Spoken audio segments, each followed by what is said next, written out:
There's X's on the map here, so we're building an indirect line on this to keep this in check and get it boxed in, so to speak, get line around it.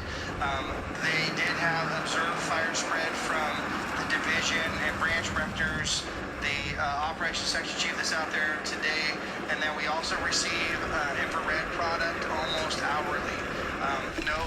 Most of the day, no aircraft have been able to fly in this upper section because of the heavy smoke conditions. Anyway, that IR data showed additional fire spread to the west towards Egg Lake, towards Butte Meadows, and towards Jonesville. When we validated that with the folks out there, that's why it went through our process and decided that we needed to evacuate this area here in the Jonesville, Butte Meadows, Snake Lake area, and the sheriff will talk more about that. But that was multiple inputs of products, infrared products, and the folks that are out there. As we come up around here to the top, I'm gonna bump around here to Butts Valley Reservoir. So in the Butts Valley Reservoir area, we went back here to Canyon Dam, and we picked up a road system, an Upper Ohio road system, and we brought the fire's edge with us.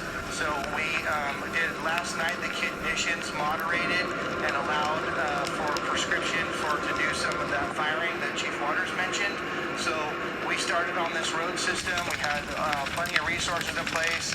The relative humidity and the temperature was favorable, and so we were able to put this, do this firing operation or bring the black line with us. That's the safest thing we can do to build some safety for us. So as we went along the top, we kind of parallel Highway 89 right there, came down here towards Humbug, then went up towards Humboldt, came down Humboldt, and late this morning we stopped about 1.5 miles in on Humboldt, and then did actions going north and then continued to the west. But the folks in the area definitely saw that last night and this morning. They saw, maybe saw folks, saw the fire's edge pretty close to Highway 89 or Lake Amador. That was us putting in that black line, building that buffer, making it safer for us, and removing those fuels when this fire does get there.